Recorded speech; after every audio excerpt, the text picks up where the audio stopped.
하나님께서 우리에게 말씀을 주신 것이 얼마나 감사한지, 이 말씀을 통해 우리가 하나님을 알고 구원의 길을 알고 또 우리가 앞으로 어떻게 살아야 되는지 우리 삶의 목적과 방향성까지 의미까지 깨닫게 되는 너무나 귀한 성경입니다. 이 성경을 저희가 가까이 하고 날마다 읽고 묵상함으로써 하나님이 원하시는 주님의 뜻을 저희 가운데 실현하게 해주시고, 그러나 성경이 66권이나 되고 너무나 많은 페이지에 있는 책이다 보니 참 읽기가 힘든 것들이 있는데, 이 시간을 통하여 우리가 성경에 대한 이해가 생기고 성경이 더 읽고 싶어지고 가까워질 수 있는 시간 될 수 있도록 함께 하여 주옵소서. 성령 하나님께서 저의 마음과 생각 지켜주시고 듣는 모든 분들의 마음과 생각 지켜주셔서 이 시간을 통해 여러 가지 이야기가 있겠지만 하나님께서 우리에게 원하시는 메시지가 들리게 해주시고, 무엇보다 우리의 마음으로 감정으로 의지로 주님을 사랑하고 높여드리는 시간 되게 하여 주옵소서. 감사드리며 예수 그리스도의 이름으로 기도합니다.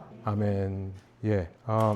이 자리에 오신 것을 환영하고요. 또 처음 오시는 분들도 있고, 우리가 많이 진행이 된 부분이 있는 것처럼 보이지만 사실은 진도 많이 못 나갔습니다. 저희가 마지막으로 했던 것이 이제 사사기였고요. 그때 이제 욥기를 읽기 시작해서 욥기에 대한 이야기가 있었고, 오늘은 다 지나간 이야기입니다만, 사실은 이 교재를 준비하는데 시간이 많이 걸렸어요. 보시면 알겠지만 이 교재 만드는 게 사실 보통 일은 아닌데, 제가 이제 한국에서부터 이 수술 받고 할 거 없으니까 이제 이거 만들었죠. 계속 만들어가지고 지난주까지 사실은 굉장히 많은 시간이 들어가긴 한 겁니다. 그래서 좀 지났긴 하지만 제가 아프다는 핑계로 또 한국 갔다 오는 핑계로 이 사무에서부터 못했던 것 같은데, 빨리 나가서 제가 오늘 나눠드린 것까지 끝낼 거예요. 그런데 사실 여러분이 읽어보시면 되는 부분이라 제가 다 이야기할 거는 없을 것 같습니다. 그래서 제가 많이 쓴 거거든요. 최대한. 사무엘서로 잠깐 돌아가셔서 저희가 사무엘서만 빨리 답만 달고 이제 선지서로 넘어가도록 하죠. 그 중심 주제에 보시면 왕권입니다. 하나님의 왕권이죠. 답만 적어 놓으시면 돼요. 하나님의 왕권에 대한 책이 사무엘서다. 사사기를 통해서 우리는 왜 백성들이 이방 민족의 침임을 받았는지 우리는 배웠습니다. 왜 이스라엘이 가나안 땅에 들어가서 정착하고 사는데 외부의 침략을 받냐면 왕이 없어서 받는 게 아니에요. 하나님을 순종하지 않았기 때문에 하나님께서 이방 민족을 들어서 연단의 도구로 사용하시는 겁니다. 그런데 이스라엘이 착각을 했죠. 가만 보니까 이방 민족들은 왕을 중심으로 해서 조직적으로 공격을 하는데 우리는 왕이 없으니까 자꾸 싸움에 지는 것처럼 생각을 한 거예요. 그러니까 이제 사무엘서에 들어오자마자 사무엘이라고 하는 사사, 마지막 사사입니다. 그리고 사실은 이제 사무엘이 이 전환기에 있는데 이스라엘의 역사가 사사들이 다스리던 시대에서 예언자가 활동하는 시대로 넘어가는 시대에 사무엘이 있습니다. 그래서 사무엘은 마지막 사사라고 보고요. 물론 이제 엘리와 엘리의 아들들도 사사로 활동을 했습니다만, 대체적으로 사무엘이 마지막 사사하면서 동시에 첫 번째 예언자라고 우리가 봅니다. 어쨌든 그 사무엘에게 와가지고 백성들이 왕을 요구하니까 사무엘의 마음이 상하는 거죠. 왜냐하면 내가 민족의 지도자인데, 사사라는 것은 판사가 아니라 민족 지도자를 말합니다. 내가 민족 지도자로 엄연히 살아있는데 나한테 와서 왕을 달라고 하니까 사무엘이 삐져요. 그러니까 하나님이 뭐라고 하시냐면 사무엘상 8장 7절에서 야, 너 삐지지 마. 너를 버린 게 아니라 나를 버려서 자신들의 왕이 못 되게 하는 거다. 되지 못하게 하는 거다. 이제 이 말씀을 하세요. 그런데 이제 한나의 기도가 먼저 이어지는데요. 여러분, 이 사무엘서에서 가장 먼저 왕이라는 단어가 등장하는 곳이 바로 한나의 기도입니다. 한나는 이 모든 시대를 미리 내다보고 이미 사무엘이 태어나기 전부터 왕에 대해서 기도를 했어요. 그래서 한나의 기도는 메시아를 위한 기도다. 이 정도로만 여러분이 아시고 나중에 찾아보시면 될 것 같아요. 메시아를 위한 기도다. 그 다음에 이제 이 다윗이라고 하는 왕이 생기죠. 그래서 하나님의 왕권을 대체할 하나님이 다윗이라고 하는 왕을 준비하시는 내용이 있습니다. 그것이 이제 룻기예요. 근데 룻기는 히브리 성경에는 빠져 있습니다. 나중에 나오거든요. 우리 성경에는 그래서 사사기와 사무엘 사이에 룻기를 일부러 집어넣은 거예요. 원래는 거기 있는 자리가 아닙니다. 원래는 훨씬 뒤에 있어요. 그런데 이제 룻기를 가져다가 보여주는데 하나님은 사울이 아니라 다윗을 준비하셨습니다. 그래서 두 번째 보면 왕권이라 할 때는 다윗의 왕권을 말하는 거고 다윗 언약은 마찬가지로 메시아 언약입니다. 다윗의 후손 솔로몬을 말하는 게 아니라 이제 다윗의 혈통이 끊이지 않고 계속 이어져서 예수님까지 오고 예수님으로부터 이제 영원한 왕국이 시작되는 거죠. 그래서 이런 왕권에 대한 얘기고요. 뭐 예루살렘 시온성의 유래가 이때부터 시작됩니다. 원래는 예루살렘이 여부스 족속이라는 이방 민족의 땅이었어요. 그런데 이제 다윗이 그곳을 점령해서 거기다가 이제 예루살렘 본인의 성을 짓고 시온성이라 부르기 시작합니다. 언약궤를 모셔오고 후에 이제 솔로몬의 성전이 거기 지어지죠. 뭐 하나님의 주권적 섭리 보면 항상 하나님은 어려운 일들을 통해 역사하시는 것이 보여요. 한나가 고통 중에 있습니다. 아이를 낳지 못하니까 무시받는 그런 여인이었는데 그 고통을 통해서 사무엘이라고 하는 사람을 태어나게 하시고 사울이 첫 왕이 된 것도 가만 보면 나귀를 잃어버려서 그래요. 그러니까 재산을 잃어버린 겁니다. 재산을 잃어버려서 사울이 찾으러 갔다가 사무엘을 만나 기름 부음 받아서 왕이 되는 거죠. 그러니까 하나님의 주권적 섭리 가만 보면 사람이 열심히 노력하고 준비해서 되는 게 아니라 오히려 사람은 약해지고 아파하고 고난당하는 과정 속에서 하나님이 그를 들어 쓰시는, 그러니까 하나님은 왕을 허락하시면서도 철저하게 이 왕은 아무것도 할 수 없는 자라는 것을 말씀하시는 거죠. 다윗도 마찬가지죠. 그러니까 아무 사람이 아니었는데 배달하러 왔다가 골리앗을 이기면서 유명해졌다. 그다음에 이제 하나님 말씀을 아는 것을 너무나 중요하게 생각하는 것을 말씀합니다. 그래서 뭐 엘리는 하나님 말씀 못 들었지만 사무엘은 듣고 뭐 이런 얘기도 쭉 있고요. 5번에 가서 보시면 5번에 회개의 중요성과 죄의 결과에 대해 사무엘서가 얘기합니다. 이게 사무엘서의 중심 주제 중에 하나예요. 회개의 중요성. 사람은 어쨌든 악하고 약합니다. 그게 문제가 아니에요. 문제는 뭐냐면 그런 사람이 회개하냐 안 하냐. 그러니까 사울과 다윗을 비교해 보면 오히려 인간적으로는 사울이 더 멋있습니다. 뭐 키도 딴 사람보다 어깨 위가 올라왔다고 하니까 키도 크고 누가 봐도 지도자급인 사람이죠. 그에 비해 다윗은 사실은 별로 내세울 게 없는 사람인데도 불구하고 중요한 차이가 뭡니까? 다윗도 똑같이 죄를 저질러요. 사무엘서에 나옵니다. 다윗은 사실 사울보다 더 어마어마한 죄를 저질러요. 하지만 둘의 차이가 뭐냐? 사울은 끝까지 회개를 안 해요. 자신의 잘못이 드러나면 딱 그 순간에 인정하고 용서를 구하기보다 어떻게 해서든지 포장하려고 합니다. 왜 사무엘상 15장에 보면 유명한 얘기가 있죠. 사무엘이 와야 되는데 기다리지 않고 사울이 알아서 제사를 드리다가 발각이 돼요. 그때 억지로 회개하는 척을 합니다. 왜냐하면 거기 나와 있어요. 사람들이 날 보고 있으니 내 체면을 좀 세워달라고 이렇게 얘기해요. 그러니까 회개를 해도 사람의 눈치를 보고 정말 진심 어린 회개를 하지 않는 반면 다윗은 훨씬 더 중요한, 훨씬 더 악한 일을 하고서도 철저하게 회개를 합니다. 이제 그것이 다른 점이라는 거. 그러나 죄의 결과는 반드시 남습니다. 모든 죄는 무서운 것은 회개만 하면 없어지느냐? 그렇지 않아요. 죄의 결과가 남아요. 그래서 이제 사무엘서에도 보면 다윗이 철저하게 회개했습니다만 밧세바를 간음하고 우리아를 죽이고 철저하게 회개를 했습니다만 그 죄의 결과로 압살롬이 대낮에 아버지 후궁의 10명과 동침하는, 그리고 그 가족이 계속해서 암논과 이 압살롬 가운데 갈등이 생기고 죽이죠. 나중에는 이런 일들이 나오는 거죠. 출애굽기 20장에 보면 하나님께서는 이런 말씀을 하셨어요. 누구든지 내 계명을 지키는 자에게는 내가 1000대까지 은혜를 베푼다. 그런데 지키지 않으면, 이게 10계명 중간에 있는 말씀입니다. 하나님의 말씀을 어기면 내가 3, 4대까지 그 죄를 묻겠다. 이게 무슨 말이냐면 죄가 유전된다는 말이 아니에요. 죄는 유전되지 않습니다. 부모의 죄는 부모가 받고 끝나요. 그러나 그 죄의 결과가 3, 4대까지 이어지는 건 왜냐하면 그 당시 한 사람이 이 생명이요 3, 4대까지 보고 살았기 때문에 그래요. 그러니까 10대면은 결혼하기 때문에 10살, 10대, 20대만 되면 벌써 아들이 있고요.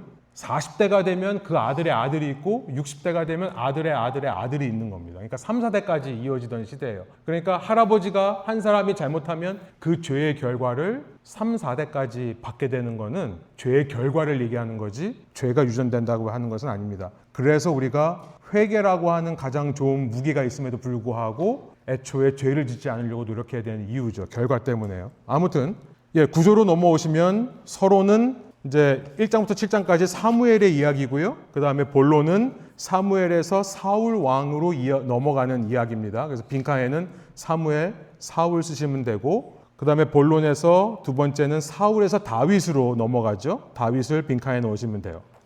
그래서 이제 다윗이 왕이 되는 이야기까지 사무엘 상하에 쭉 나오고요. 마지막에 사무엘 하에서 다윗의 왕에 대한 그 통치에 대한 평가를 하고 끝납니다. 그러고 나서 이제 열왕기상으로 넘어오면 열왕기상의 중심 주제는 공든탑이 무너진다는 거예요. 무너지다. 그렇게 다윗의 시대에 공들여서 쌓아놨던 탑, 특별히 다윗이 아들 솔로몬을 통해서 예루살렘 성전을 지었는데 그 성전이 이제 무너지는 과정을 그리는 것이 열왕기서입니다.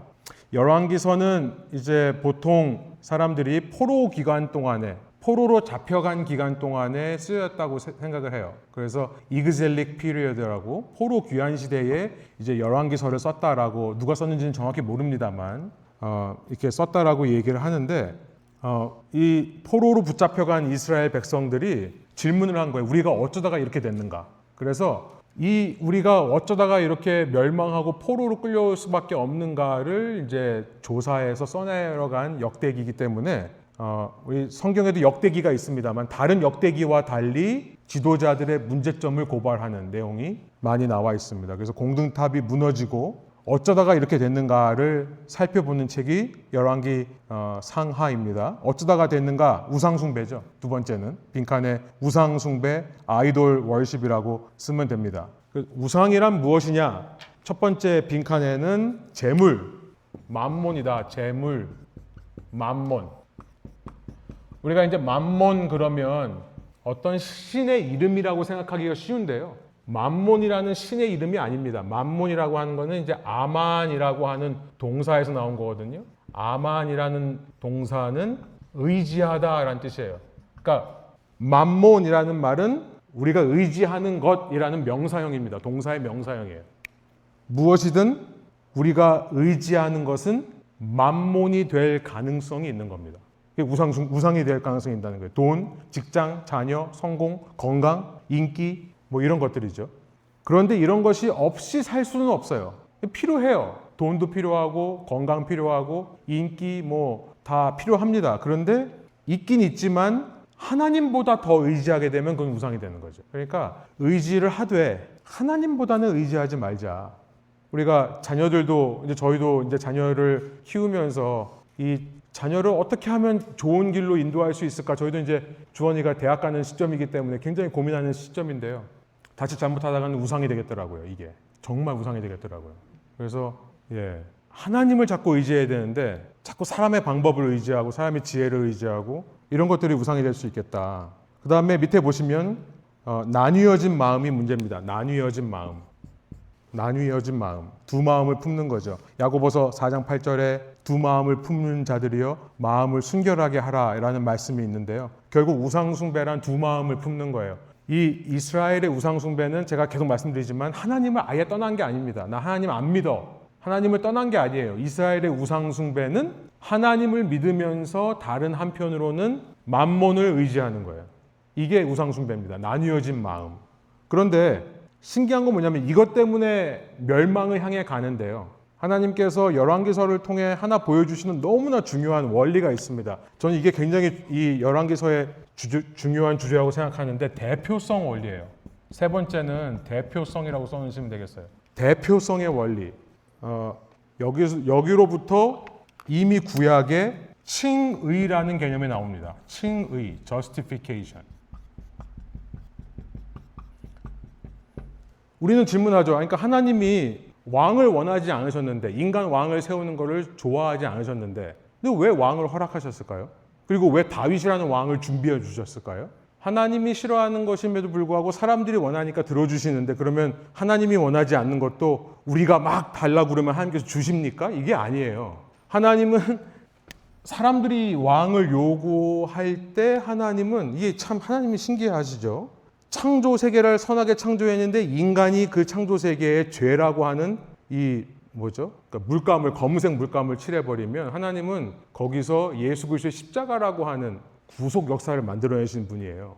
하나님은 당신이 왕이시길 원했는데 인간이 왕을 달라고 하니까 하나님은 그러면 내가 왕을 허락해 주는데 대신 내가 기름 부음 받은 왕을 세워야 된다라고 하시면서 이 왕의 역사를 통해 이전에 없었던 새로운 구원의 역사를 이루어 가시는데 저는 열왕기서를 읽을 때마다 가장 중요한 게 이거라고 생각합니다. 대표성이에요. 그러니까 뭐냐면 하나님이 왕을 허락하신 이유가 뭐냐는지 봤더니 왕 한 사람이 하나님을 섬기면 그 모든 백성이 하나님을 섬긴 걸로 봐주시는 거예요. 이때부터. 그러니까 하나님 기가 막히시죠. 우리는 전쟁에서 이기기 위해서 왕을 달라고 하는데 하나님은 그런 마음을 아시고는 왕을 허락하시면서 그래 너희는 그걸 원했지만 나는 니네들이 원하는 그 왕을 통해 너희들을 구원하시겠다라고 하는 하나님이에요. 어떻게 구원하냐면 그 왕 한 사람만 나에게 순종하면 내가 너희 모두를 순종하는 봐줄게. 그러니까 열왕기서를 시작하면서 제가 이제 표를 드렸습니다만 이 표에서 등장할 때마다 사람들이 왕들이 등장할 때마다 가장 먼저 하는 말이 뭡니까? 이 왕이 하나님 앞에서 정직히 행했더라? 아니면 하나님 앞에서 악하게 행했더라? 그 조상의 길에서 떠났더라? 다윗의 길에서 떠났더라? 그런 평가를 하는 겁니다. 그래서 제가 초록색으로 표시를 했습니다만 그 책을 읽으면서 열왕기서를 읽으면서 초록색으로 된 부분은 정직하게 행했고 끝까지 정직하게 행한 사람들의 모습이에요. 그러니까 그 색을 제가 초록색으로 표현했어요. 제가 읽기에는 딱 내용밖에 없습니다. 그리고 시작은 선하게 했지만 중간에 이상하게 끝나는 사람들이 노란색이에요. 그나마 북이스라엘에서는 예후가 하나님의 말씀을 순종해서 아합과 이세벨의 가문을 처단했기 때문에 제가 그냥 노란색을 줬지만 나머지는 사실은 한 명도 그런 사람이 없는 거죠. 그러니까 북이스라엘이 먼저 멸망하는 겁니다. 북이스라엘은 한 번도 하나님의 말씀 순종하는 왕이 일어나지 않았기 때문에 그래요. 그 하나님이 왜 이런 시대를 허락하시냐? 그걸 통해서 이제 칭의라고 하는 개념이 생기기 위해서입니다. 이제 예수 그리스도가 이 땅에 메시아로 왕으로 오실 텐데 이 한 사람만 하나님에게 순종하면 이 예수 그리스도의 백성된 모든 사람들을 순종한 거로 봐주시는 칭의의 시대. 이거를 열왕기서부터 하나님은 준비해 가시는 거죠. 구조를 보시면 첫 번째 솔로몬의 통치가 열왕기상 1장부터 11장까지 나오고 그 다음에 왕국 분열되는 게 열왕기상 12장부터 열왕기하 10장까지 르호보암과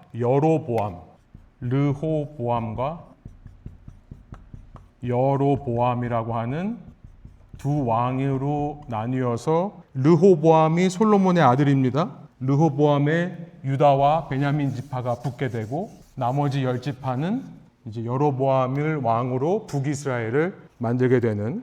그다음에 이제 열왕기서의 엘리야와 아합이라고 하는 이제 북이스라엘의 가장 악한 왕 중에 하나인데 이 바알 숭배를 아예 그냥 가져다가 왕이 백성에게 소개하는 본격적으로 바알 숭배를 했던 아합을 맞서 싸운 엘리야의 이야기. 세 번째 빈칸은 그 엘리야의 이제 제자라고 할 수 있는 엘리사가 이제 얘기가 나옵니다.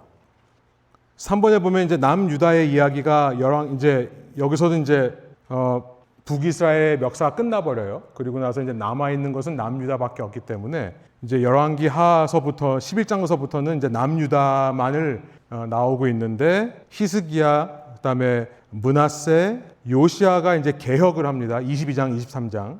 빈칸에는 개혁이라고 써주시면 되겠고요. 그러나 이미 기울어진 구멍이 뚫려버린 배에서 어떻게 다시 그 배를 띄울 방법이 없습니다. 그래서 가라앉게 되는 이야기가 24장, 25장 하면서 이제 끝나게 돼요. 여기까지 질문 있으시면 개혁, 요시아의 개혁. 제가 혹시 빼먹은 게 있습니까? 빈칸? 모르시는 분들은 그냥 아는 척하고 넘어가지 마시고. 그 다음 페이지가 뭔가요? 그 다음 페이지가 이제 잠깐 역사가 나오나요? 포로 시기? 예. 이제 열왕기하 마지막에서 유다의 역사가 끝나버려요. 그리고 포로로 다 붙잡혀 가는데요. 바빌로니아 느부갓네살 왕. 여러분이 이제 뭐 성경 공부를 많이 하신 분들은 보통 이제 3차에 걸쳐서 포로로 잡혀갔다라고 알고 계시는데 제가 성경을 읽기에는 총 4차입니다. 그래서 저하고 공부하신 분들은 1차, 2차, 3차, 4차가 있다고 생각을 하시고 1차는 이제 2차부터 3차는 사실은 예레미야가 정리를 해줘요. 52장에서. 그래서 우리가 이제 2차, 3차, 4차를 한 번에 3번 붙잡혀갔다 예레미야가 써줘요. 52장 30절인가 뭐 하여튼 거기서 마지막에서 3번 포로로 붙잡혔다 얘기하는데 1차가 있습니다. 1차가 언제냐면 성경에 딱 드러나 있지는 않지만 다니엘서예요. 다니엘서 1장 1절에 보면 이때가 주전 605년으로 돼 있어요. 주전 605년에 처음으로 느부갓네살이 다니엘 포함해서 친구들을 포함해서 이 남유다의 인재들을 포로로 붙잡아간 내용이 나옵니다. 그래서 605년이 처음이라고 보시면 되고 그 다음에 느부갓네살이 다시 와서 두 번째 침략을 해서 붙잡아간 게 이제 597년이에요. 맞죠? 예, 597년. 열왕기하 24장에 나와 있고 예레미야 52장 28절에 나와 있고요. 그 다음에 이제 3차 포로 수송이 예루살렘 멸망입니다. 이때가 이제 586년이 예루살렘이 멸망해버리는 성전이 무너져버리는 이때가 이제 3차 포로라고 생각하시면 되고 그런데 아직 남아있는 사람들이 있었어요. 그럼에도 불구하고 그곳에 이것을 무너뜨리고 나서 이제 여러분 제가 표해 드린 걸 보면 빨간색으로 이제 시드기야를 끝으로 이 남유다의 왕이 끊어져 버립니다. 더 이상 왕이 없는 시대고 그달리아라고 하는 사람을 총독으로 세워요. 586년에. 근데 그달리아라는 총독을 유대인들이 받아들이지를 못하죠. 우리는 왕이 있어야 되는데 왕을 붙잡아가고 총독을 세우니까 그달리아를 암살해 버립니다. 그래서 화가 난 느부갓네살이 마지막으로 다시 와서 582년에 말하자면 청소를 하는 거예요. 마지막. 이때 완전히 예루살렘은 붙잡혀가고 남은 사람들은 이제 예레미야와 함께 이집트로 도망하는 그런 일들이 기록되어 있습니다. 그게 이제 예레미야 마지막 선지서에 나와 있어요. 그러면 이렇게 멸망으로 끝나버리는가 이스라엘 역사가 그런데 맨 마지막에 보면 열왕기하 마지막 절에 보면 이 붙잡혀갔던 여호야긴 왕이 다시 지위가 회복되는 바벨로니아에서 여호야긴이라고 하는 왕의 지위가 다시 회복되는 장면이 나옵니다. 그래서 이 여호야긴이라고 하는 여호야긴이라고 하는 왕이 597년에 끌려가거든요. 2차 때.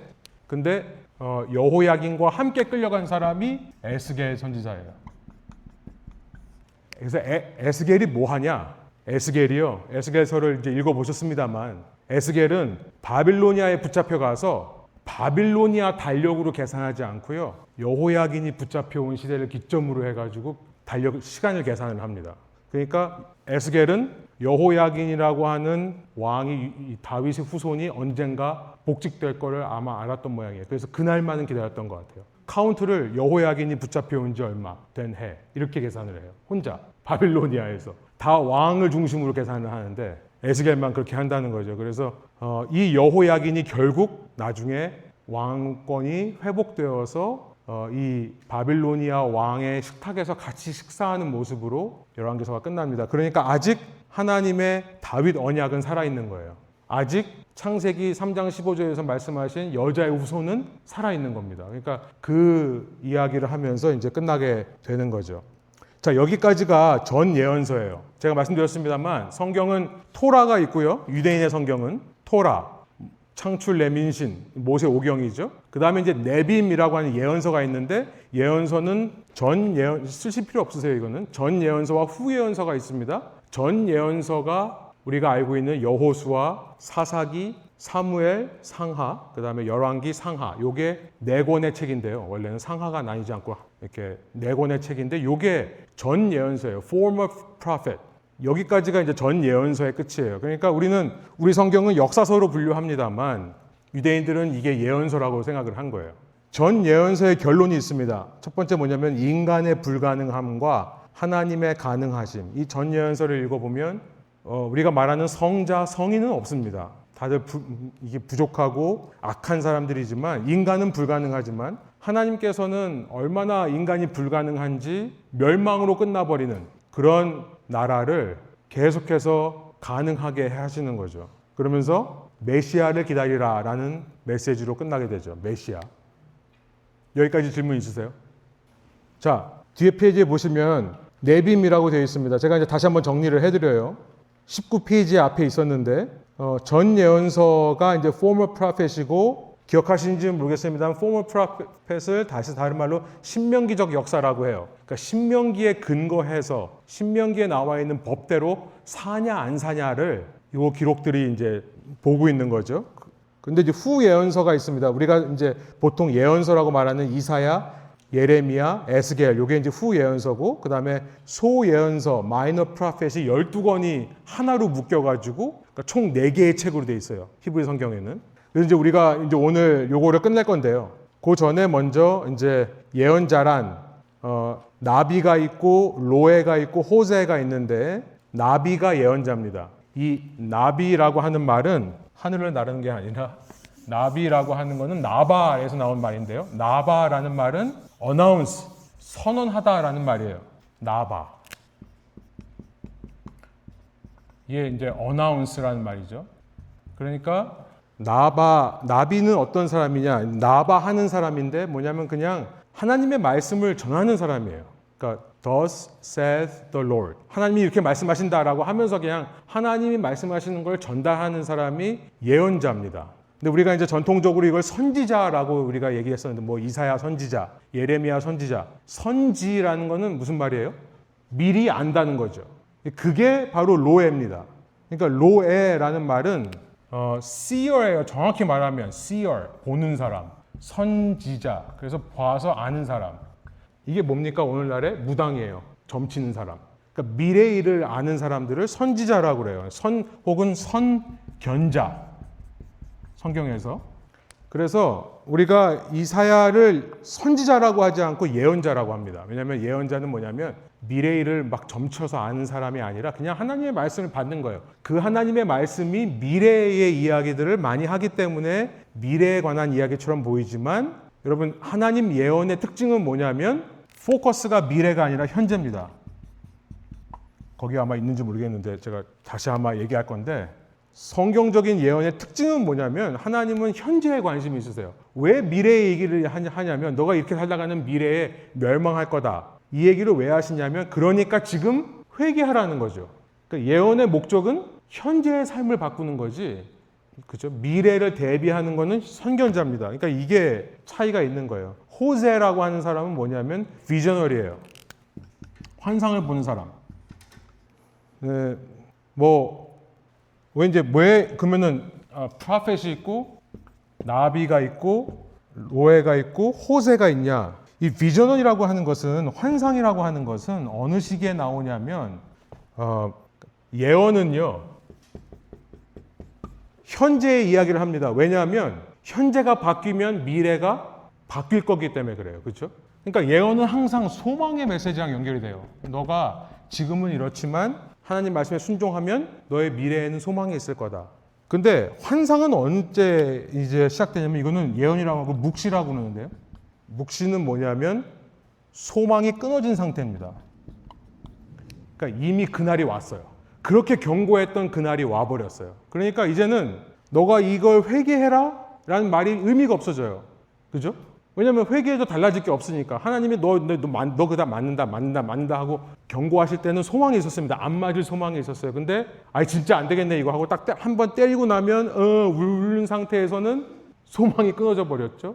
그런 상태에서 하나님이 비전을 통해 말씀하실 때가 있어요. 그러니까 이게 이제 그래서 이 예언자 중에 후대에 사역한 사람일수록 이런 비전을 많이 집어넣습니다.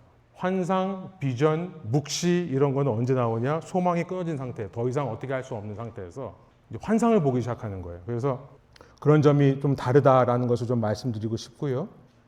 밑에 보시면 나비란 그럼 예언자는 어떤 사람이냐? 하나님의 말씀을 먼저 받고 말 혹은 삶으로 전달하는 사람이 나비입니다. 그러니까 앵무새가 아니에요. 그러니까 일방적으로 하나님이 주어주는 메시지를 그냥 본인이 그냥 일방적으로 그냥 받아쓰기 해가지고 아니 혹은 그냥 똑같이 카피해가지고 말하는 사람이 아니라 하나님께로부터 먼저 말씀을 받고요. 이걸 고민을 합니다. 생각을 해요. 그리고 자기의 삶으로 이걸 표현해냅니다. 그 사람이 예언자인 거예요. 하박국을 보면 그래서 하박국이 유명한 게 뭐죠? 하박국? 이 말 자체, 이 사운드 자체가 좀 약간 따지는 것 같지 않나요? 하박국? 이렇게 외우는데 하나님과 논쟁하는 사람이죠. 싸우는 사람이에요. 그죠? 아모스도 논쟁합니다. 그리고 이제 말로만이 아니라 삶으로 예언해요. 이사야 같은 경우에는 3년 동안 벗고 다녔어요. 예레미야는 속옷을 안 입고 바위 뒤에 숨겨놓고 다녀요. 에스겔이 정말 희한한 일을 많이 하죠. 이 벙어리가 되어서 일부러 말을 안 하고 삽니다. 그리고 왼쪽으로 누워서 자요. 390일, 오른쪽으로 40일.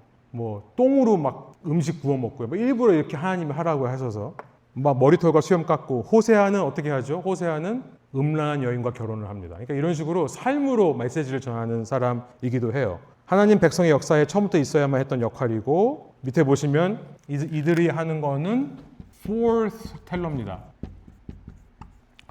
foreteller가 아니라 foreteller와 foreteller가 어떻게 다른가? foreteller는 뭐죠? 미리라는 말이에요. 미리. before 할 때, 그죠? 미리 말하는 사람. 그러니까 이것은 시간적인 개념입니다. 어떤 일이 일어나기 전에 미리 그 일을 알아가지고 피할 길을 내주는 사람이 foreteller고, 그래서 선견자가 foreteller죠. 근데 예언자는 뭐냐면 foreteller가 아니라 foreteller다. 이거는 장소의 개념이라고 생각하시면 돼요. 장소. 시간의 개념이 아니라 장소의 개념이다. 그러니까 지금 이 자리에 여기에 필요한 말씀을 선포하는 사람인 거죠. foreteller. 조금 이해가 되세요? 미리 얘기하는 게 아니라, 미리 시간적인 개념이 아니라 이 장소에 필요한 얘기를, 지금 필요한 얘기를 하는 거고, 예언자들은 언제나 성경에는 뭐라고 나오냐면 거짓 예언자들이 있습니다. 그러니까 여러분이 목사라고 해서 다 믿으면 안 돼요. 여러분 분별하셔야 돼요. 제가 앞에서 설교한다고 해서 제가 말하는 게 다 하나님의 말씀이 아닐 수 있습니다. 여러분이 분별하셔야 돼요. 이게 되게 중요합니다. 시간 없으니까 넘어가지만 여러분 세뇌당하시면 안 되고 선동당하시면 안 돼요. 저 사람이 말하는 걸 통해서 하나님이 뭐라고 말씀하시나. 오늘 예배 끝나고 미연자매가 저한테 내가 오늘 설교 말씀 들으면서 이런 생각을 했어요. 설교하고 아무 상관없는 얘기를 하더라고요. 내가 생각하는 설교의 포인트는 요건데 미연자매는 다른 쪽, 근데 그게 성령께서 역사하시는 방법이에요. 저는 그렇게 생각해요. 제가 하는 설교를 통해서 어떤 걸 생각나게 하시고 깨닫게 하시고, 이게 성령께서 역사하시는 겁니다. 제가 말한 그대로 여러분이 그대로 목사님이 이렇게 하라고 했으니까 이렇게 해야 된다, 이게 아니라요. 여러분이 분별하셔야 돼요. 그러니까 제가 거짓이라는 게 아니라 항상 예언자는 거짓 예언자가 있었습니다. 구약 시대에서부터 지금까지 그래요. 신약 교회를 보세요. 얼마나 거짓 예언자들이 많아요. 거짓 교사들. 그러니까 여러분이 분별하셔야 됩니다. 저도 이런 얘기 하고 싶지 않아요. 여러분이 제 말만 들으라고 하고 싶은데 성경이 그렇지가 않습니다. 그러니까 열왕기상에 보면, 열왕기상에도 보면 13장 18절 나중에 한번 찾아보세요. 그리고 항상 얼마나 잘 속이냐면 그 하나님의 사람이 이 여러 북이스라엘이 우상 숭배를 하니까 이 하나님의 선지자가 그 말씀을 받고 우상 숭배하지 말라고 그 여로보암을 정면으로 대적하는 말을 하고 돌아가는데요. 그 돌아가는 사람 붙잡고 나에게 하나님께서 말씀하셔가지고 너 우리 집에 머물다 가라 이래가지고 죽게 돼요, 그 사람이. 그러니까 분별을 해야 된다. 그냥 믿으면 안 된다. 신명기 18장에 분별하는 법이 있죠.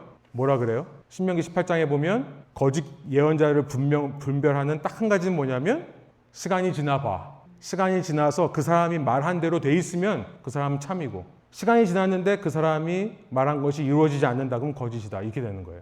그러니까 여러분이 시간을 가지고 정말 저 사람이 말하는 게 전하는 게 맞는가 여러분이 고민하시고 씨름하시면서 그 중에서 참된 하나님의 말씀을 분별해내는 거죠. 여기 강대상에 서가지고 이렇게 해야 된다고 얘기했다고 해서 그대로 가면 안 된다는 거죠. 여러분이 시간을 가지고 점검해야 됩니다. 과연 그런가. 자, 구약의 예언은요 언약의 기반을 두고 있습니다. 항상 하나님은 한마디 하고 다른 마디를 하시는 분이 아니세요. 본인이 하신 말씀에 근거해서 그 다음 말씀을 하세요. 그러니까 항상 예언은 언약과 관련이 있어야 돼요. 여러분 예언의 은사가 있는 사람들은 항상 관계가 정말 중요하다는 걸 생각해 봐야 됩니다. 이 언약 관계. 그 관계 안에서 하나님의 말씀이 임하는 거예요. 질서 안에서, 권위 아래에서. 그래서 언약의 기반을 둔 예언이고요. 심판과 회복의 메시지입니다. 구약의 예언은. 심판을 말씀하시는 것 같아요. 그러니까 듣기에는 하나님 너무 정말 심한 거 아니냐? 왜 하나님 맨날 이렇게 안 좋은 얘기만 하냐? 정말 부정적인 사람 같아 보여요. 왜 사람 중에 그런 사람 있잖아요. 저도 약간 그런 성향이 많이 있는데 제 아내가 저한테 좀 부정적인 거 좀 그만 말하라고 그런 얘기 많이 하거든요. 근데 하나님도 그렇게 보이잖아요. 근데 하나님은 항상 심판과 함께 회복의 메시지를 항상 같이 말씀하신다. 사실 심판을 말씀하시는 거는 회복시키려고 하시는 거고, 멸망하지 않기 위해서, 회복될 일이 아예 없게 하기 위해서 심판의 메시지를 하시는 거죠. 정말 무서운 사람은요, 그런 사람 있잖아요. 여러분 주위에 그런 사람 있지 않으세요? 평소에 한마디도 안 하다가 갑자기 행동 하나 하는 사람. 그러니까 부모가 제일 무서운 사람이 어떤 사람입니까? 평소에 가만히 있다가 갑자기 한 대 때려요. 본인이 참다가 한꺼번에 터뜨리는 사람. 하나님은 그런 분이 아니세요. 정말 하나님이 심판하기를 즐겨 하시는 분이면 아마 아무 말도 안 하다가 참다가 한 번에 그냥 없애버리겠죠, 그 사람. 근데 하나님은 계속 얘기하시는 거예요. 아이같이 하지 마라. 제발 하지 마. 제발 돌아와. 제발 좀 내 말 좀 들어. 계속 그러시는 거죠. 하나님이 능력이 없어서 그런 말씀을 하시는 게 아닌데 충분히 존재 자체를 없애실 능력이 있음에도 불구하고 계속해서 말씀하시는 하나님. 그러니까 그 말씀을 했다고 부정적이신 분이 아닌 거예요.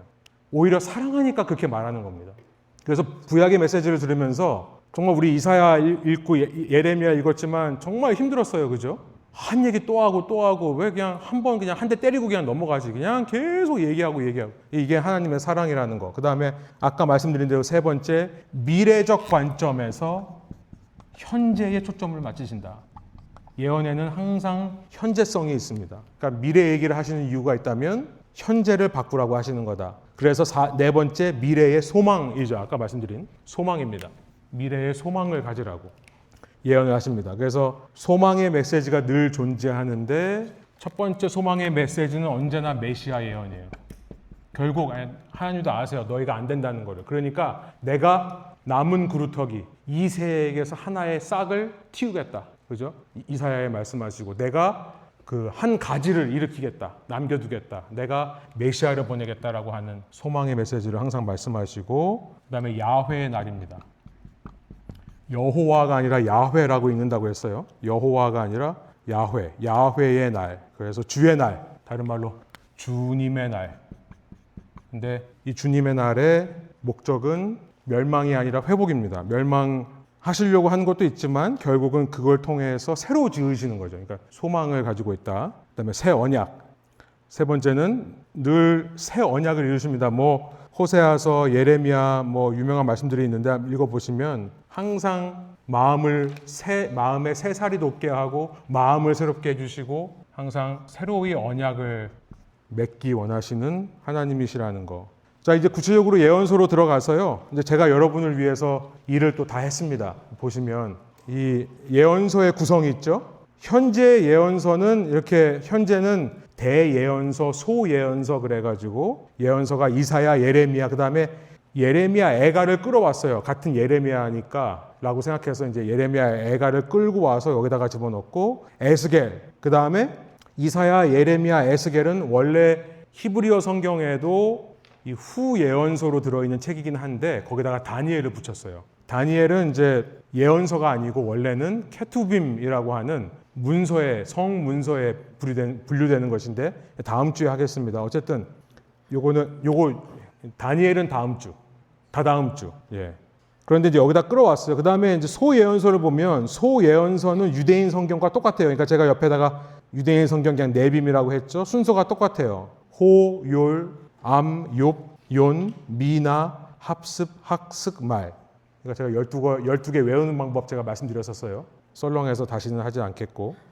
근데 이걸 이제 저희는 시대별로 한번 보기를 원해요. 여러분 이제 이게 도움이 되실 거라고 생각해서 시대별로 보시면 제가 주전 8세기, 주전 7세기, 주전 6세기, 주전 5세기 이렇게 나눠봤습니다. 그리고 색깔로 여러분 좀 보시라고 빨간색은 썼으니까는 이제 주, 노, 초, 파, 빨주, 노, 초, 파에서 주, 노, 초, 파로 분류를 했어요. 그러니까 주황색으로 표시가 되어 있으면 이건 8세기구나. 노란색은 7세기구나. 이제 초록색은 6세기. 그 다음에 맨 마지막 하나밖에 없지만 5세기는 이제 말라기. 이렇게 생각해 보시면 될 것 같아요. 이제 8세기라고 하면 주전 800년부터 701년까지가 8세기죠. 그래서 가장 이때가 북이스라엘이 가장 잘 나가던 시기예요. 그러니까 참 신기한 게 하나님은 멸망할 것 같은 때에 예언자를 보내신 게 아니라 잘 나가고 있을 때 예언자를 보내세요. 그러면 그때 소망이 있으니까, 그때 깨닫고 돌이켜야 소망이 있으니까, 이미 이 나라의 운명이 기울어져 버린 다음에는 할 게 없습니다. 그러니까 이 예언자가 활동한 시기만 봐도 아 이건 정말 사람들이 이렇게 말을 지어낸 게 아니구나를 알게 돼요. 여로보암 2세라고 하는 이 역사상 가장 잘 살던 시기고 가장 영토가 넓었던 시기입니다. 북이스라엘이. 요 8세기가요. 근데 그때 멸망을 예언할 예언자들을 보내시는 거예요. 제일 먼저 이제 아모스라고 보는데 뭐 이제 연도를 제가 썼습니다. 대강 정확하지 않습니다. 그래서 썰카 C가 붙어 있는 거예요 앞에. 이제 아모스를 보내서 북이스라엘을 경고하시고 이때 이제 요나가 아시리아에 가서 니느웨에 회개를 선포하는 일들이 있었고 그다음에 이제 호세아가 또 이스라엘에게 이스라엘에서 활동을 하죠. 여러분 아모스와 호세아 기억이 나십니까? 이제 읽으셨는데 아모스는 약간 날카롭죠.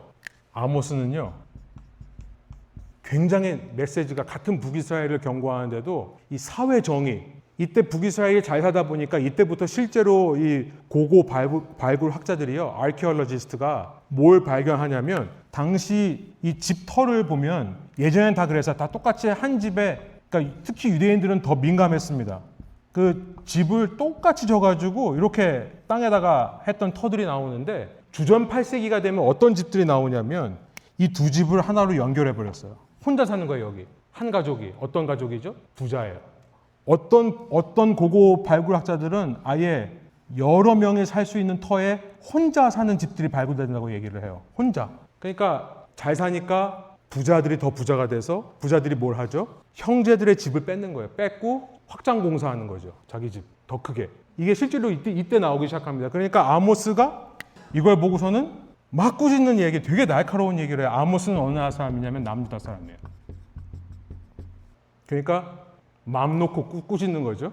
그에 비해서 호세아는 에브라임 지파 사람, 북이스라엘 사람이에요. 그러니까 호세아는 같은 시기에 활동했음에도 불구하고 보는 시각이 다 달라요. 호세아는요, 음란한 여인이라도 받아주시는 하나님의 사랑을 이야기하기 시작합니다. 그러니까 같은 동족을 향해서 그런 마음으로 메시지를 선포하는 거예요. 이렇게 이해하시면 조금 아마 이해하시기가 쉬울 거예요. 기억하시기가 쉬울 것 같아요. 미가서가 있는데 남유다에서 활동을 했고 미가라고 하면 저는 어떻게 기억을 하냐면 가장 많은 예언을 성취한 사람. 미가서에 정말 미래의 일, 뭐 사마리아가 무너질 것, 유다가 무너질 것, 포로에서 귀환하고 메시아가 베들레헴에서 태어날 것, 막 이런 유명한 예언들이 있습니다. 그래서 미가가 정말 잘 맞췄다. 예, 미가가 잘 맞췄다. 좀 썰렁한 얘기를 좀 생각하고 있는데 생각이 안 나네요. 미가 잘 맞췄다. 예, 미가가 잘 맞힌 사람이고 이사야가 이제 그 마지막에 활동을 합니다. 주전 7세기로 넘어오면 나훔. 제가 그 순서 외울 때 요나와 나훔 이렇게 이어진다고 했죠. 이름이 나로, 그죠? 요나는 주전 8세기에 니느웨에서가 미리 가서 회개를 외쳤던 사람인데 반면에 요나, 나훔 이 같은 데서 사역을 했습니다. 나훔도 니느웨에 하나님의 말씀을 선포한 사람인데 나훔은 니느웨를 정말 미워하면서 썼어요.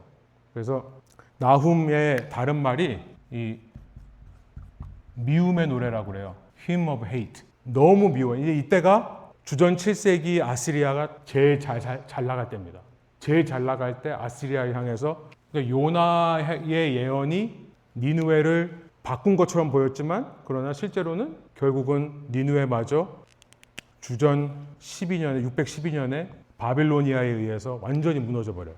결국 그 직전에 멸망하기 직전에 나훔이 니느웨에 경고했다. 요나, 나훔 다 아시리아를 향한 예언자들입니다. 그다음에 이제 스바냐가 좀 더 하박국보다 앞선 것으로 보이는데 스바냐, 하박국 동시대로 보고요, 거의.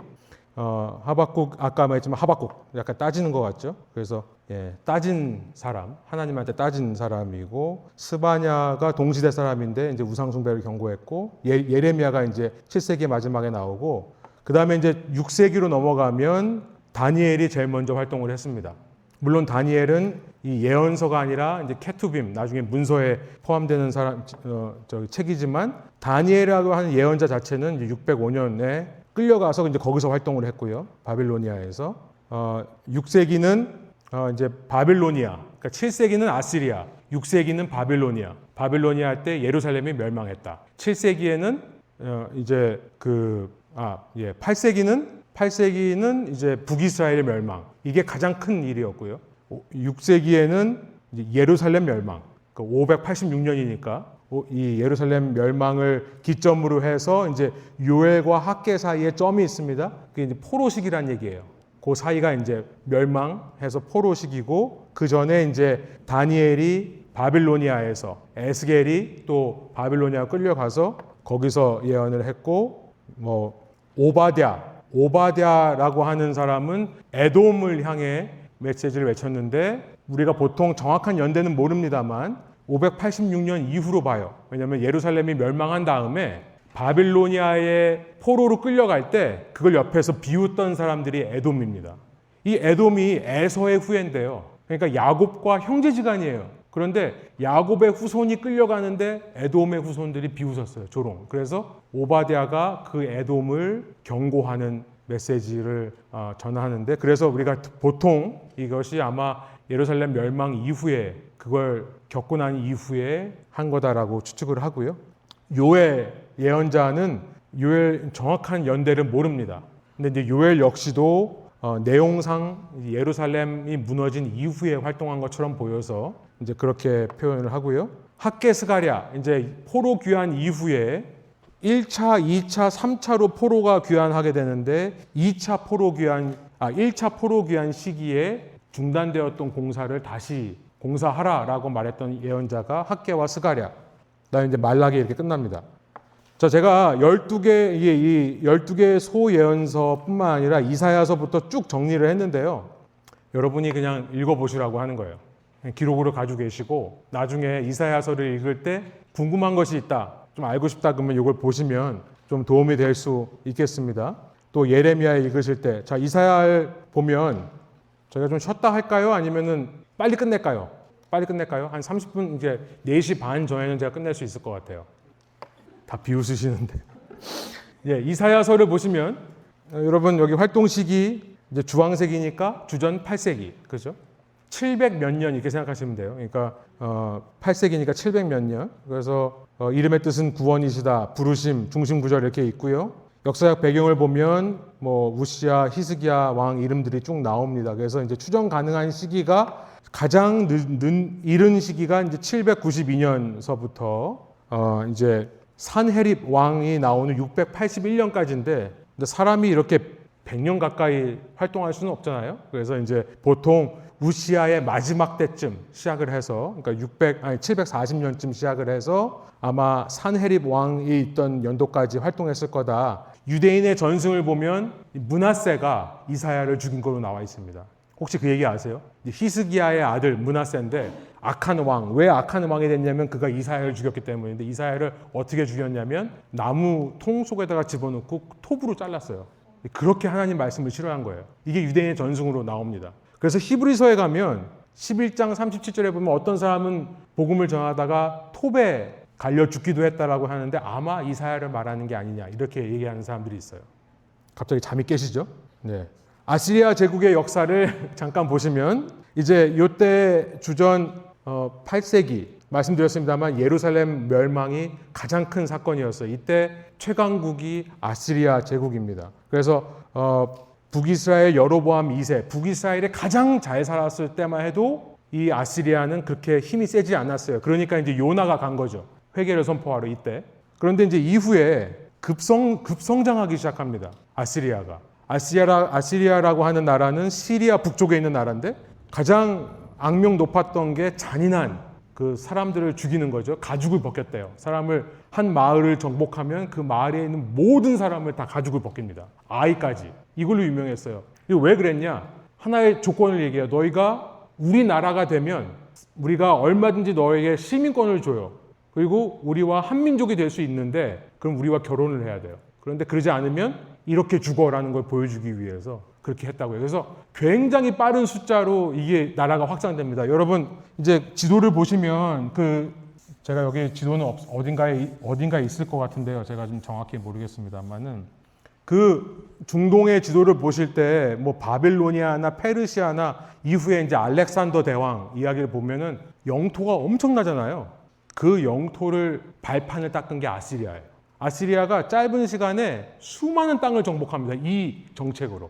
그래서 그것이 이제 디글랏빌레셀 왕서부터 보면 쭉 이 왕의 이름이 성경에 등장하는 왕들이 산헤립까지 나와 있고요. 산헤립 하면 이제 히스기야 때 남유다를 공격한 왕으로 유명하죠. 근데 이제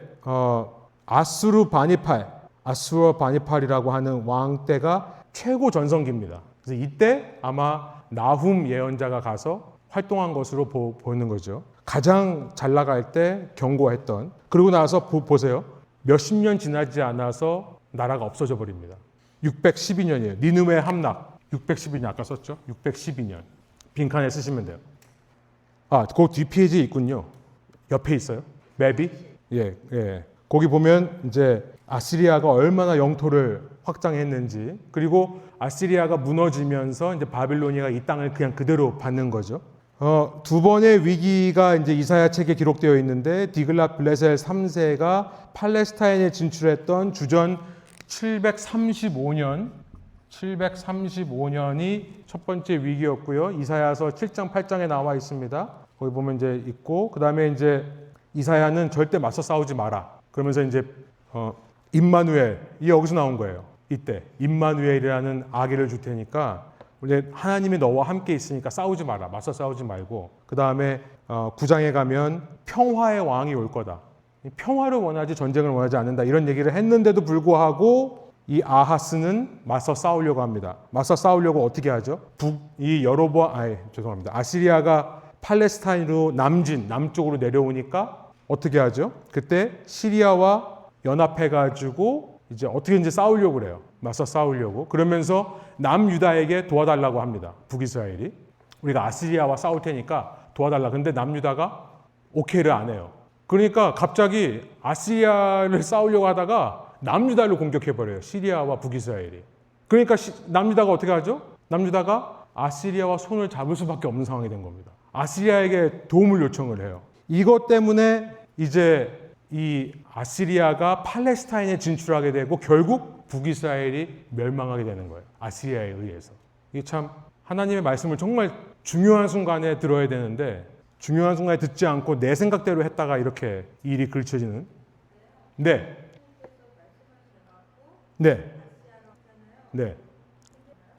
어디가 이렇게 있죠? 그러니까 죄송합니다.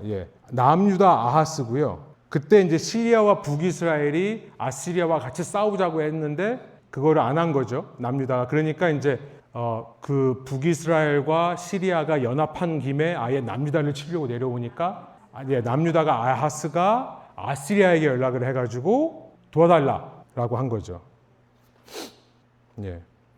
구원은 오직 야훼의 열심히 이루신다는 것을 이사야가 얘기를 합니다. 그 평강의 왕에 대해서 얘기를 하면서 그 마지막에 너희들이 할 수 있는 게 아니라 이거는 야훼의 열심히 이루신다라는 말씀이 있는데 제발 하나님의 말씀을 좀 듣고 순종하면 좋겠는데 꼭 내 힘으로 뭔가를 하려다가 그르치는 경우가 많죠. 딱 그 모습인 겁니다. 그 다음에 두 번째 위기는 산헤립이 이제 히스기야 때 이제 쳐들어온 건데 히스기야 왕에 대해서 뭐 물론 초록색으로 되어 있습니다. 여기 표에.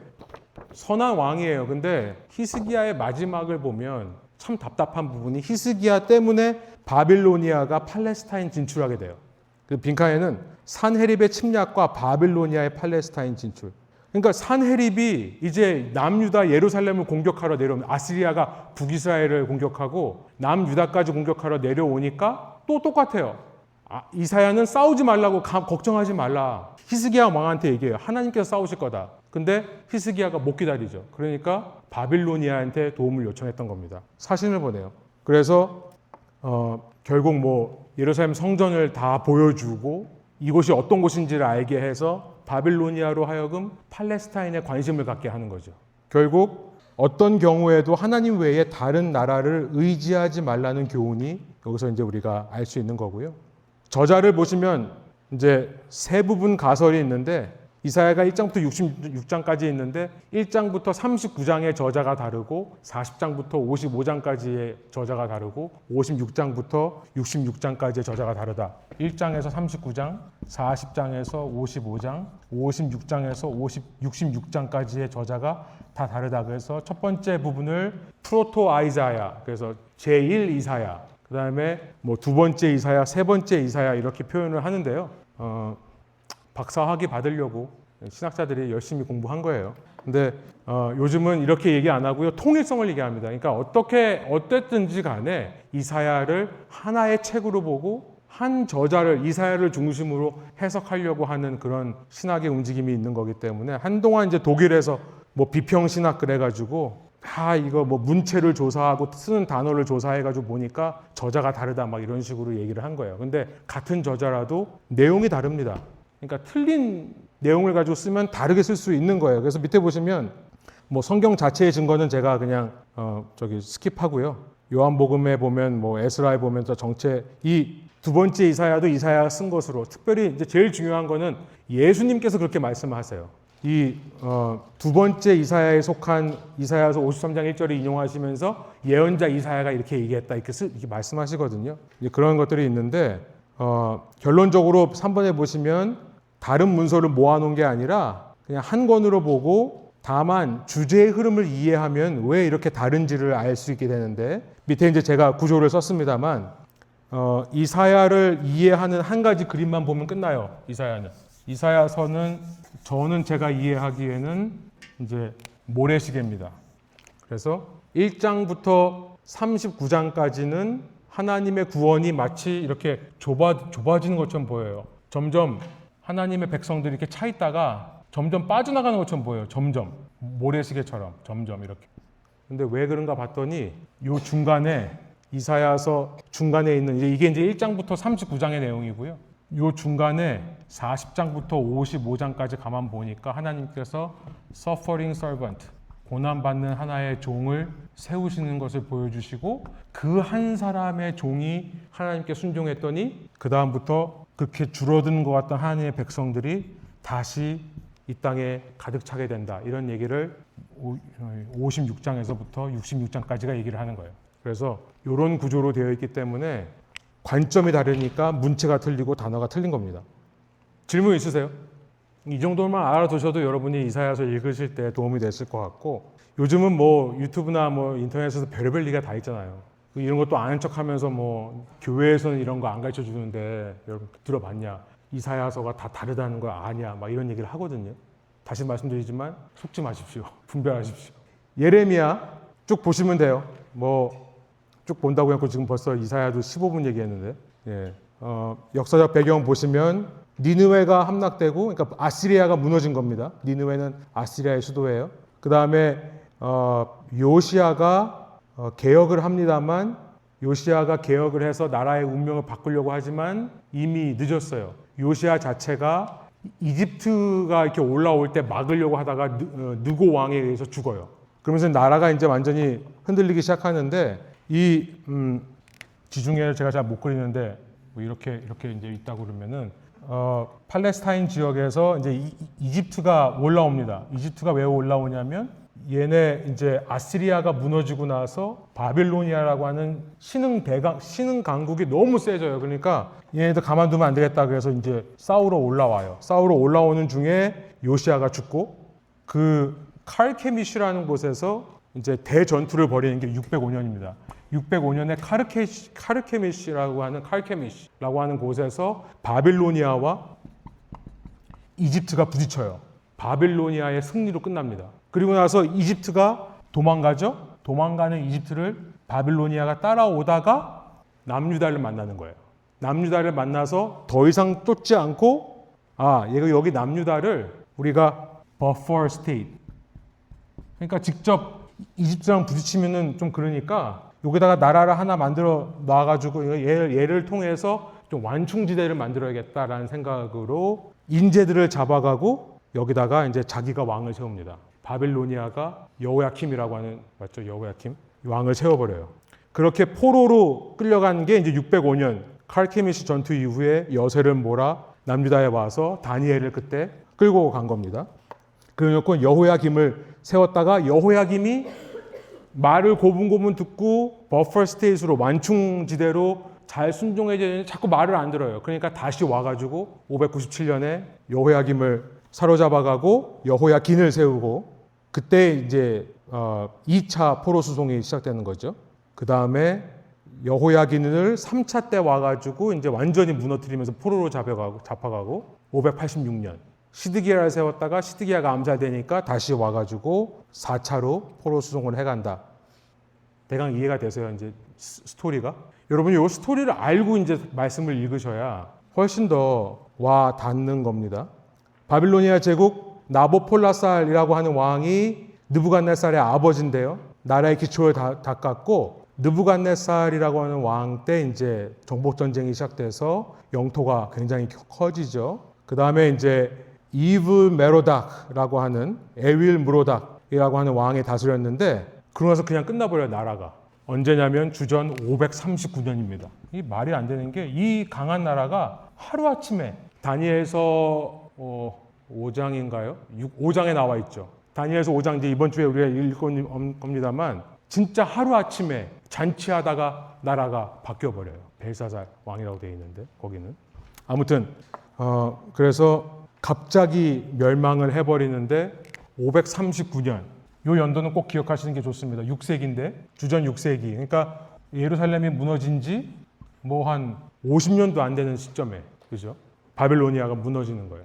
그래서 이제 많은 사람들이 예레미야가 예언한 70년이 어떻게 계산되냐? 그러니까 1차 거기 보면 이제 표시에 보면 1차 포로가 605년인데 605년으로부터 70년이 지나고 나면 이제 539년에 나라가 바뀌고 페르시아로 바뀌고 그 다음 해 538년에 고레스 왕이라고 하는 페르시아의 첫째 왕이 포로들을 풀어줍니다. 그래서 그 포로들이 걸어서 예루살렘까지 돌아온 시점이 대강 536년으로 봐요.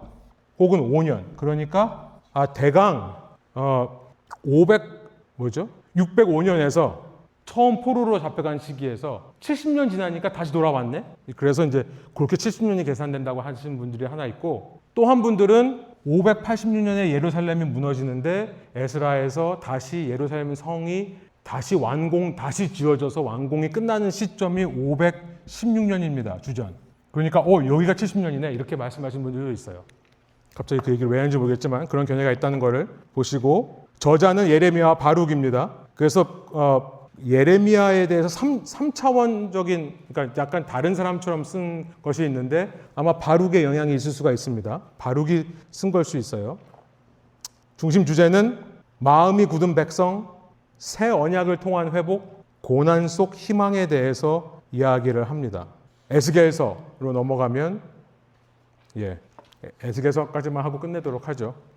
에스겔서는 아까 말씀드린 대로 제가 지워버렸는데 1차, 2차, 3차, 4차의 포로 귀환 중에서 1차가 605년이라고 그랬고 2차가 597년이라고 했고 3차가 이제 예루살렘의 멸망 586년이라고 했는데 597년에 여호야긴이 붙잡혀가면서 야긴이라고 하는 왕이 붙잡혀가면서 이때 에스겔이 함께 따라갑니다.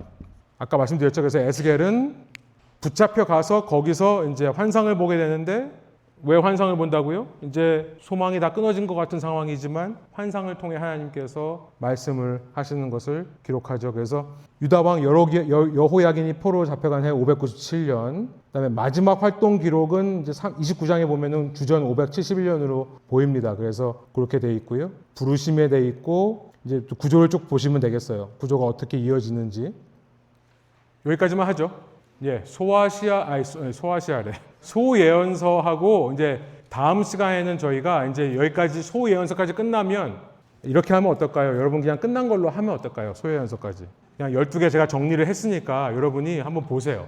소예언서 다 할 필요는 없을 것 같고 여러분들이 보시면서 제가 이제 최대한 썼습니다만 최대한 이제 빈칸이 없습니다만 호세아한테 하나 있나요? 빈칸이? 호세아에는 용서만 집어넣으시면 돼요. 거기 소예언서에 호세아는 북이스라엘 사람으로서 용서하시는 하나님에 대해 선포했다. 아마 이것만 아마 빈칸이 있을 것 같은데 제가 빈칸을 다 없애버렸거든요. 거기 빈칸이 없나요? 호세아 없어요? 예, 제가 제 교재가 없어가지고 제가 하여튼 빈칸을 제가 다 채워드렸습니다. 그러니까 한번 쭉 읽어보시면 될 것 같아요. 12권의 책이 어떻게 되어 있는가를 보시면 될 것 같고 이렇게 해서 저희가 오늘 나가려고 했던 거 다 끝났다고 생각하시고 맨 마지막 페이지에 보면 이제 그러면 다음 책은 케투빔입니다. 말씀드렸지만 구약 성경은 총 3권으로 되어 있는데 구약 성경을 타낙이라고 해요. 타낙. 그래서 타는 토라고요. 나는 이제 N은 네빔이라고 하는 예언서고 K가 이제 케투빔입니다. 케투빔. 그래서 케투빔이라고 하는 문서로 되어 있는데 케투빔은 이제 시가서, 그러니까 시편과 잠언 이렇게 들어 있고요. 욥기 여기까지가 이제 지혜 문학. 그 다음에 이제 뭐 메길로트인가요? 그 다음에 나와 있는 게 메길로트라고 해서 이제 5가지의 스크롤 두루마리 거기에 이제 스크롤에 뭐 아가서가 있고 뭐 에스더가 있고 뭐 이렇게 있는 거예요. 룻기가 있고 예레미야 애가가 있고 이렇게 들어 있습니다. 그래서 요게는 이제 원래 후대에 들어온 거기 때문에 그런데 보통 토라라고 하는 것은 주전 400년에 되면 이제 정경으로 확정된 거로 사람들이 이야기를 해요. 주전 400년. 그러니까 기원 5세기입니다. 이게 언제냐면은 에스라가 활동할 때예요. 에스라 학자. 포로 귀환하고 나서 이제 에스라가 성경 말씀을 가르치면서 그때 토라라고 하는 법을 가르치면서 이거는 창세기서부터 레위기, 창출, 레민신 요 5권의 책을 토라라고 아예 확정한 것으로 보입니다. 이때 확정된 게 아니라 원래 수백 년 전부터 유대인들이 하나님의 말씀으로 읽어오던 건데 이때 문을 닫은 거예요. 여기까지가 토라다. 이렇게. 그 다음에 예언서라고 하는 네빔은 주전 200년대로 봅니다. 그래서 이때는 이제 우리가 다음 시간에 얘기하겠지만 신구약 중간기거든요. 이제 이때 네빔이 확정된 걸로 보는데 케투빔이 가장 마지막에 확정됐는데 정확히는 모르지만 대략 주전 100세기에서부터 주후 100세기 사이로 보는데 대략적으로 예루살렘 멸망이 있었던 AD 70년 이전으로 봅니다. 다시 말씀드리지만 이미 하나님의 말씀으로 유대인들이 읽던 거를 이때 그냥 컨펌하고 더 이상 여기다가 더하거나 뺄 수 없다라고 컨펌을 해버린 거예요. 그러니까 이미 예수님 시대에 케투빔에 있는 다니엘서 예수님이 직접 인용하세요. 다니엘이 말한 바 멸망에 가증한 것들이 선 것을 보거든. 그죠? 마태복음 24장. 그러니까 예수님이 이미 다니엘을 확정해주고 있는 겁니다. 그러니까 이렇게 정경은 이렇게 확정이 됐다는 걸 그냥 상식적으로 알아주시고 어떤 분들은 이제 뭐 잠니아 회의라고 AD 90년에 잠니아 회의에서 성경 구약 39권을 확정했다라고 하는데 아닙니다. 이미 39권을 하나님의 말씀으로 이해하고 있었어요. 받아들이고 있었고 이때 그냥 컨펌한 이때 이제 약간 논의가 있었어요. 예를 들어서 에스더 같은 책 한 번도 하나님이라는 단어가 안 나와요. 그러니까 계속 이게 성경이 맞냐라고 하는 이제 질문들이 있었어요. 그 다음에 아까 나훔 얘기를 했는데 hymn of hate 이렇게 미워하는 얘기를 하면 되냐 이런 책들이 문제가 있었어요. 그래서 계속 디베이트이 있었거든요. 근데 이제 AD 90년에 잠니아 회의 이후에는 더 이상 이런 디베이트 하지 말자라고 한 것뿐이에요. 아무튼 이렇게 해서 다음 시간에는 케투빔을 보겠다는 것을 말씀드리고 끝내도록 하겠습니다. 질문 있으세요? 예, 제가 약속한 2시간을 못 채웠는데 좀 일찍 끝내도록 하죠. 예, 1시간 반.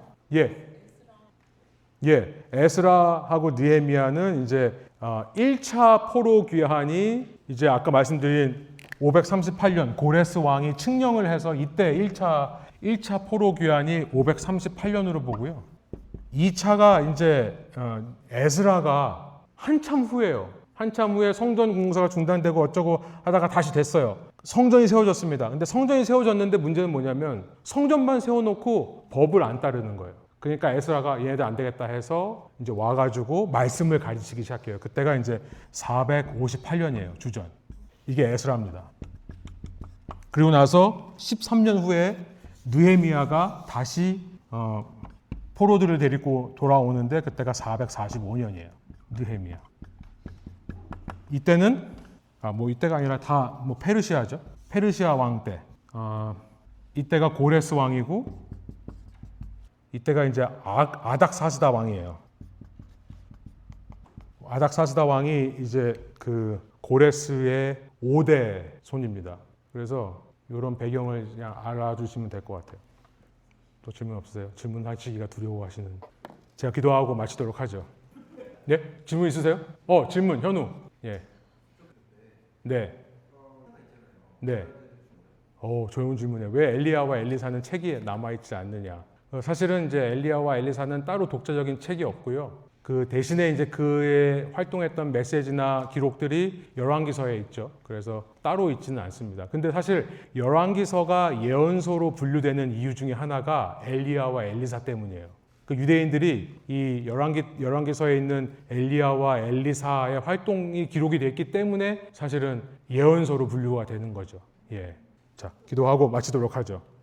하나님 감사합니다. 저희가 이렇게 함께 여러 가지 이야기를 나누는데 중요한 것은 처음에 기도한 대로 우리가 하나님의 말씀을 더 잘 이해하고 하나님의 말씀을 우리 삶에 가까이 대할 때 오늘 나눈 내용들과 이 교재가 귀하게 사용되게 하여 주시고 하나님 저희가 하나님 말씀을 읽으면서 다 이해하지는 못하지만 그러나 한 가지 확실한 것은 수천 년에 걸쳐서 하나님은 정말 실수 없이 오차 없이 인간의 역사를 이끌어 오셨고 오늘 우리 손에 쥐어지는 이 성경을 위해 하나님께서 수많은 사람들의 헌신과 노력을 통해 주님께서 준비해 주시고 이끌어 주셨다는 사실입니다. 그 어느 것 하나 거짓이 없고 그 어느 것 하나 오차가 없는 이런 하나님의 말씀을 우리가 정말 즐거워하고 날마다 묵상하며 주님이 원하시는 정말로 주님의 왕국 나라를 이루어드리는 삶 사는 저희들 될 수 있도록 인도하여 주옵소서. 감사드리며 예수 그리스도의 이름으로 기도합니다. 아멘. 수고하셨습니다. 감사합니다. 수고하셨습니다.